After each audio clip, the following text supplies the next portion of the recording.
Start the Luis Ortiz apology tour. If you need your official form, I got you covered right here. Luis Ortiz helped the Guardians take 2 out of 3 from the Royals over the weekend.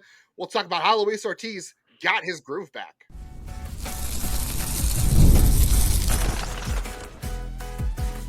You are Locked On Guardians, your daily podcast on the Cleveland Guardians. Part of the Locked On Podcast Network, your team every day.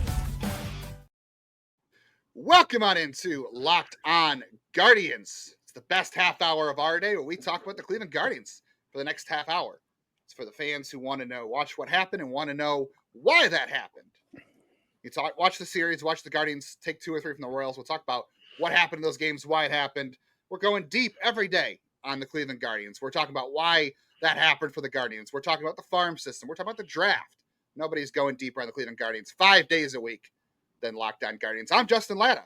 I'm a lifelong Cleveland Guardians fan, and I have been covering the minor league system since 2007. I currently cover the system for the News Herald, the Morning Journal, nextgencleveland.substack.com, and here with you and my co-host, Jeff Ellis, every day. Me? I'm Jeff Ellis, as my co-host Justin just said. When Locked On decided to expand into baseball, I was one of the first people they reached out to, and I've been here for nearly 1,500 episodes. Before that, I was nationally featured columnist focused on prospects in the draft at Scout and 24/7. And today on Locked On Guardians, we're going to talk about how Luis Ortiz got his groove back. Gabriel Arias and Angel Martinez, we think they could start. They are finding their way as well. And later in the show, we'll talk about getting Emmanuel Clase and Tanner Bibee back on track, because that's going to be important going forward.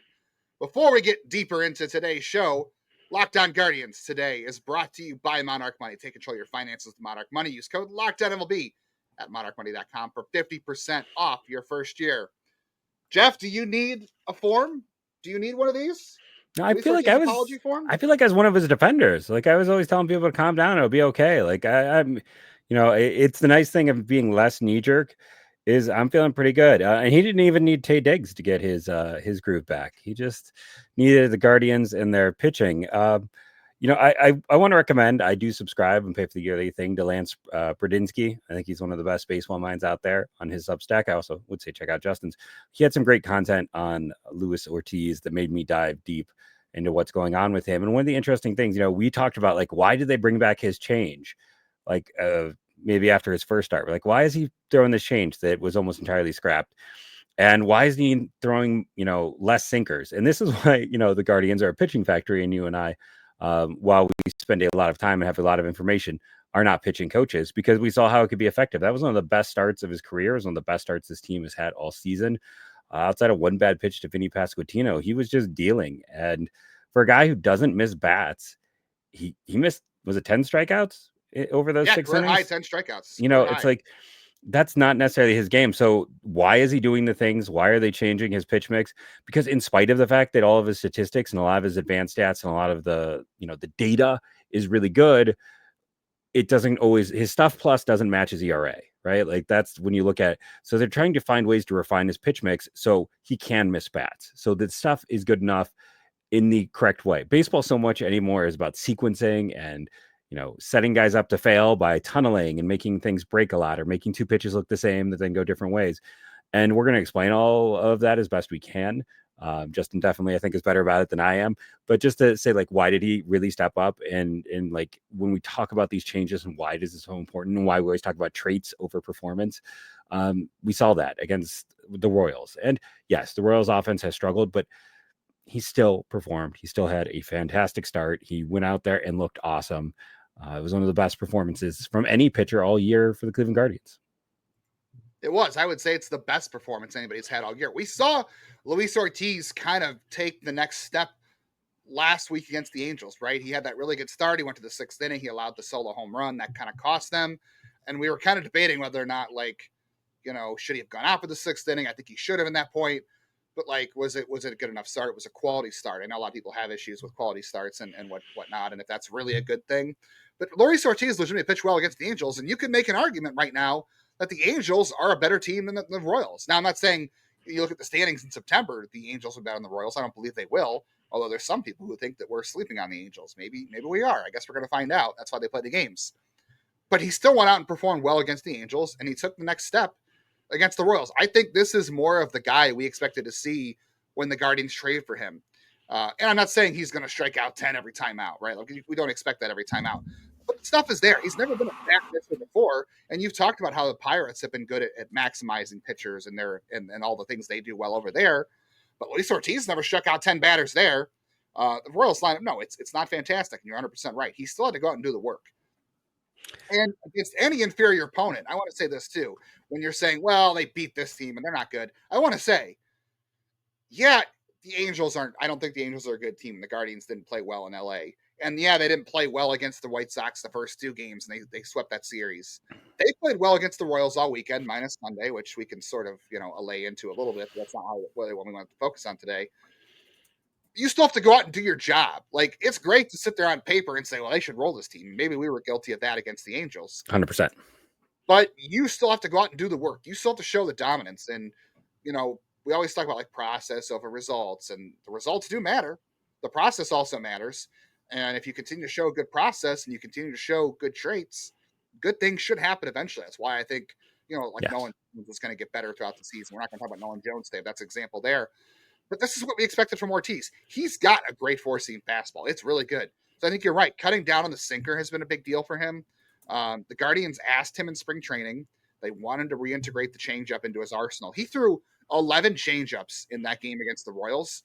He threw 20 changeups all of 2024. It was a bad pitch for him. It was a different pitch for him. He's gone back to a version that's better what it was a couple of years ago.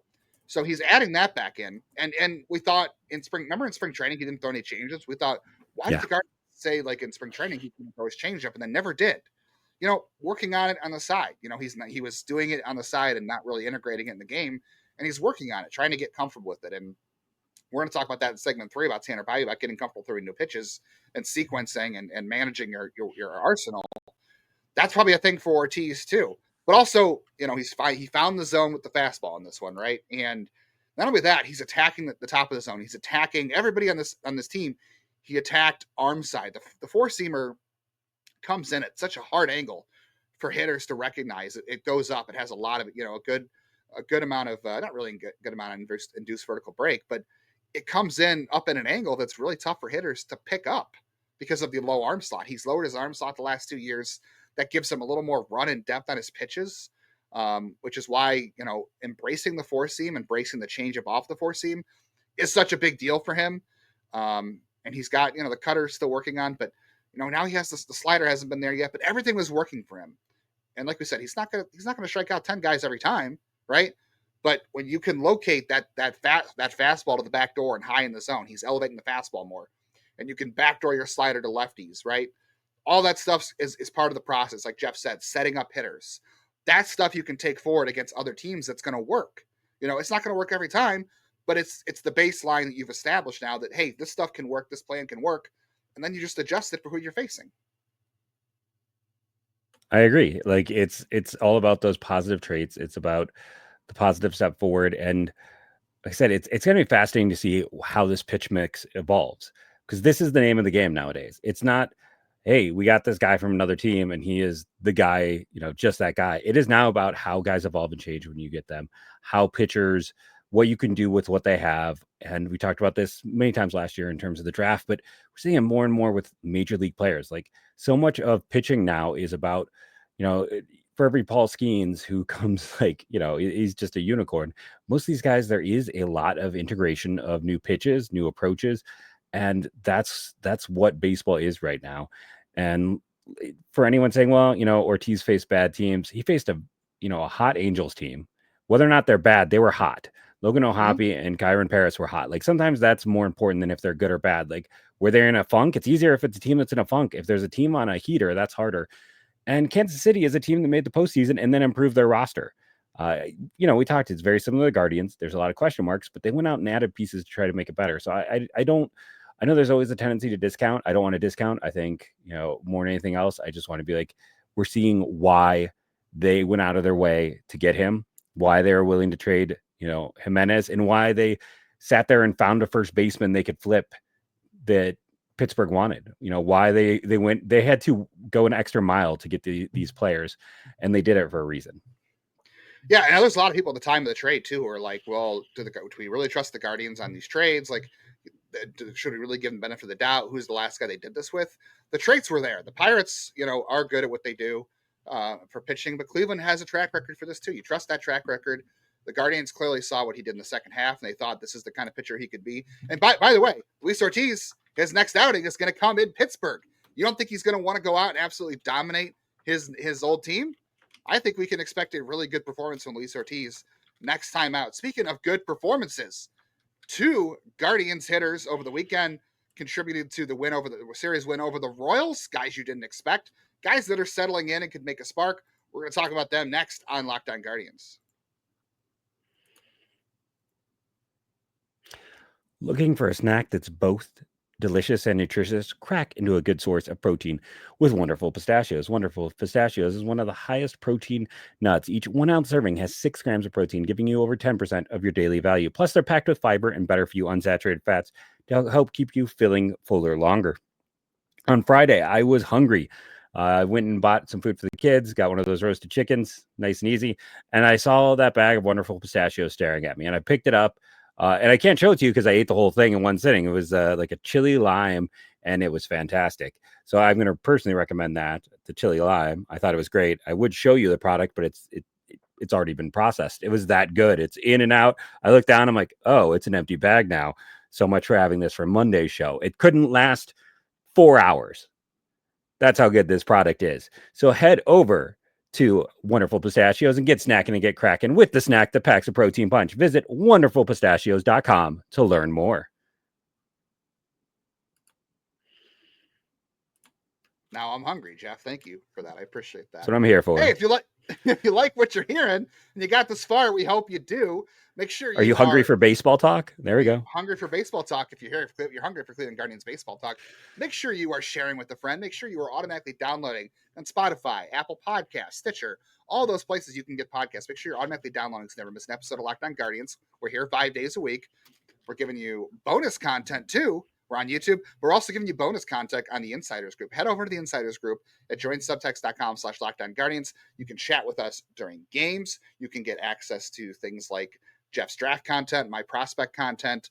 We'll do mailbags over there. We're doing a couple bonus episodes a month when we have time to offer that as well. People are really enjoying it. We're loving the conversation over there. So, make sure you're automatically hitting downloading on audio. Make sure you're hitting the bell on YouTube to make sure you never miss a video. We're doing reaction videos after every Guardians game, so we'll always have that for you after the game.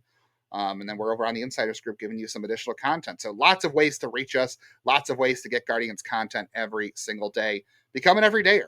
Be part of the group. We love our everydayers. Shout out, by the way, we got to do a quick shout out from guys I met over the weekend. So, Jeff, I went to the Tom Hamilton brunch this weekend. I love when this happens. I love whenever this, like, you can't go out in public without people saying how much they like the podcast. That's fantastic for me. It is great. Yeah. So Larry comes up to me and he's at the Tom Hamilton brunch on Saturday. He goes, "Oh, hey, you're Justin." I said, "Yeah, I'm Justin." He goes, "Oh, my buddy Stan over there found you guys on YouTube. We watch you every Monday morning." So shout out to Larry and Stan. Thanks for being there.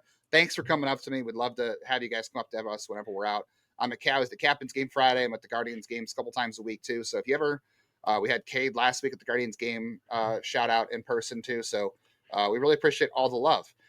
Who appreciates all the love should be Gabriel Arias and Angel Martinez, Jeff. I think I should make the same form for Gabriel Arias. Okay, I will admit, I am all aboard the Luis Ortiz has taken the next step train, and he's going to be good.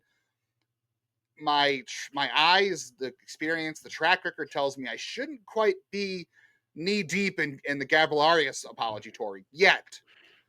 But I think what we saw this weekend showed a confident player going forward with Gabriel Arias. The defense at second base has been fantastic for him. Not really a shock because he's a quality defender at shortstop and other places. The defense was fantastic. Dare I say, if it's not Andres Gimenez, it's Andres Gimenez-esque. I'm not going to say Gabriel Arias is a platinum glover because there's only one Andres Gimenez. Let's be honest. The things he does well was being a platinum glover. I don't know if Arias is that good. We're going to find out. But he was certainly good at second base over the weekend. And the home runs he hit offensively this weekend to the opposite side, to the right side. This is a guy who, has power to his opposite side. This is where his natural swing and power are. And we always talk on here about how oh, pull balls in the air. That's the best way to do it. And that's what the Guardians want you to do. And that's true. That's true. Pull fly balls, go for home runs more than any other kind of hit in baseball. That's a good outcome. But what we know in baseball, what we know from the Guardians is that what works for every player, one player, doesn't work for every player. You can't take a cookie cutter approach to this. Gabriel Arias has opposite field power. That's where his swing is. That's where he's best at. I think he's embracing. I think he's leaning into it. And that's what you saw the home runs from him over the weekend. He had some really good at bats. He played good defense.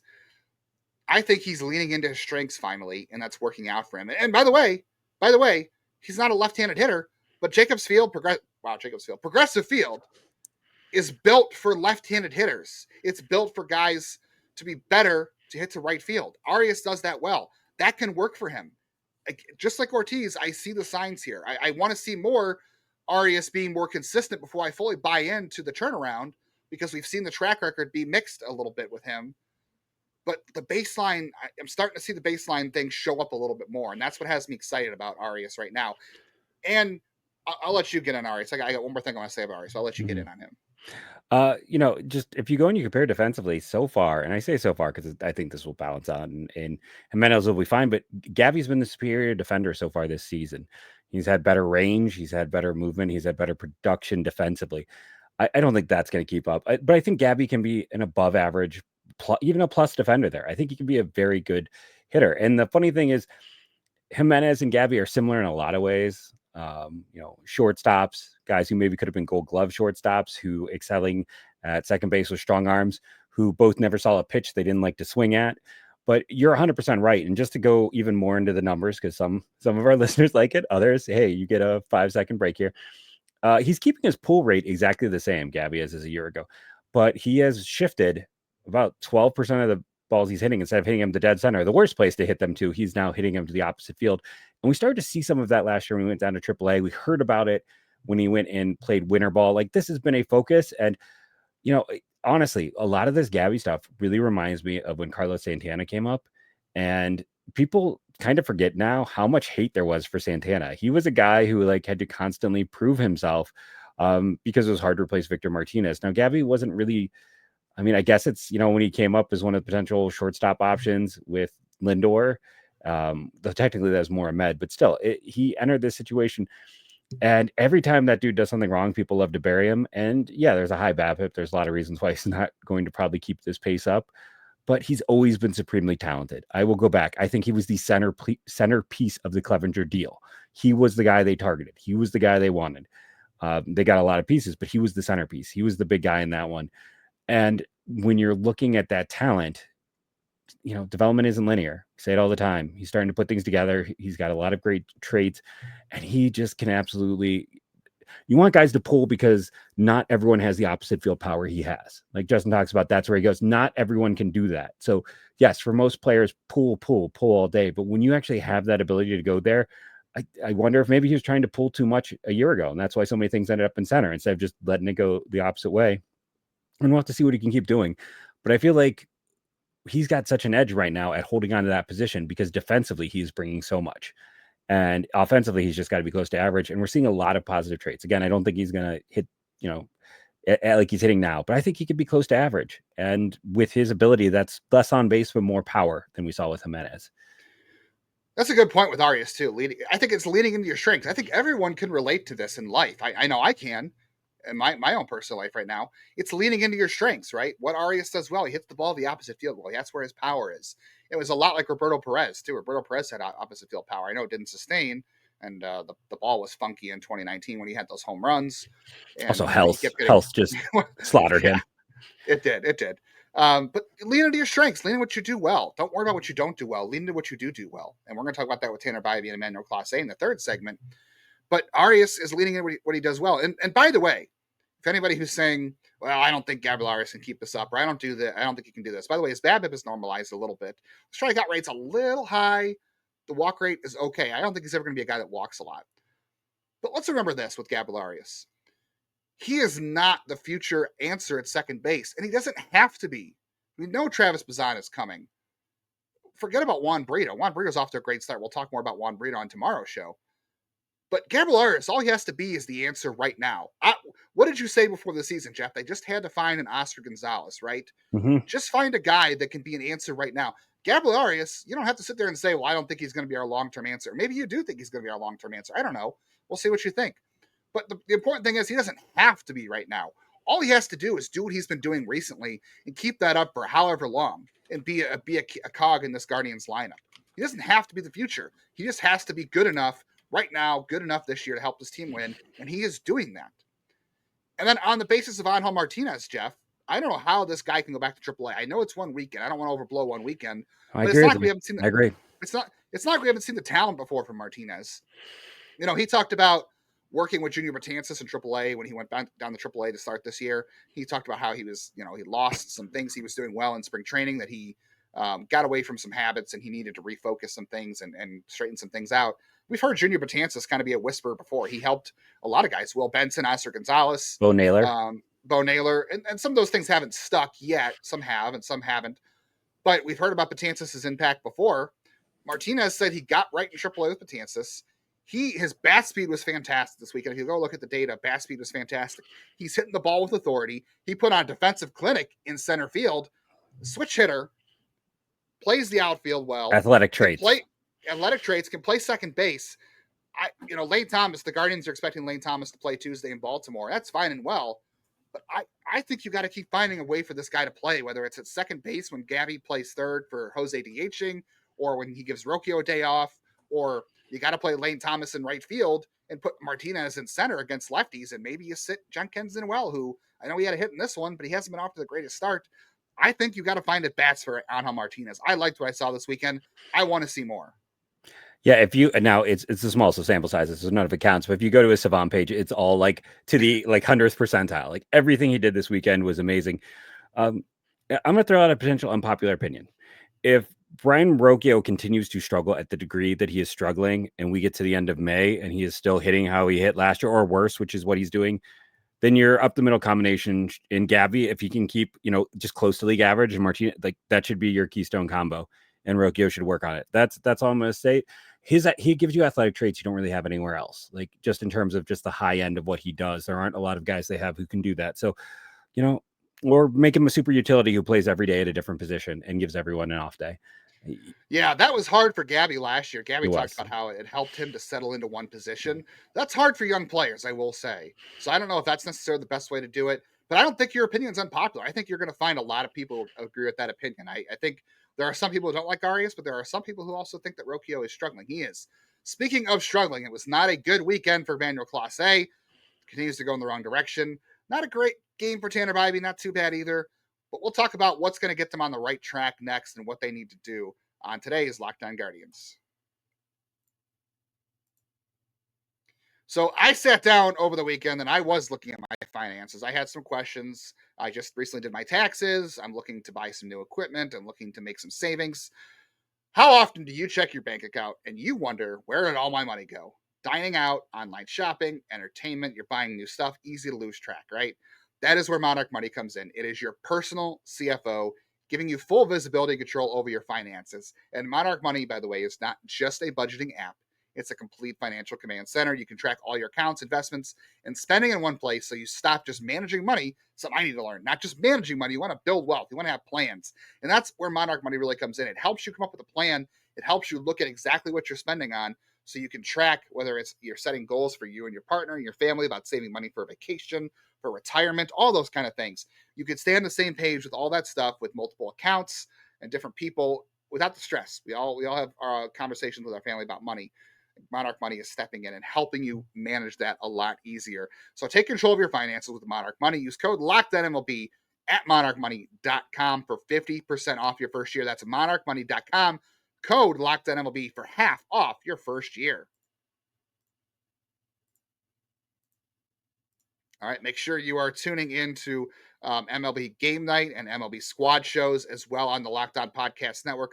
MLB Game Night's taking you around the league every night. The things that happened in baseball and MLB Squad Show is a bunch of us who are jumping on once a week to talk about all the storylines in baseball and what's going on and giving some of our best opinions.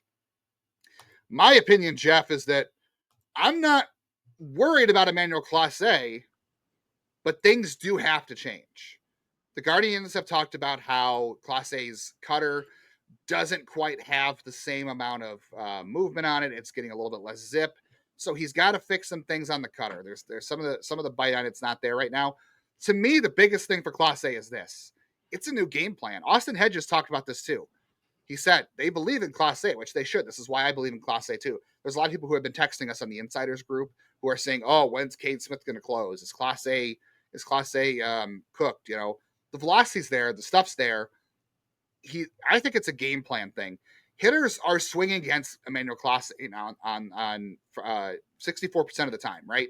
Last year it was 56% of the time. Teams are swinging against him more because he's going to be in the zone more. He throws a lot of strikes. He throws 75% first pitch strikes. I can't believe I'm saying this, Jeff, but maybe there's a case for someone who needs to throw less strikes, and it's Emmanuel Clase. And it's not just that he needs to throw less strikes.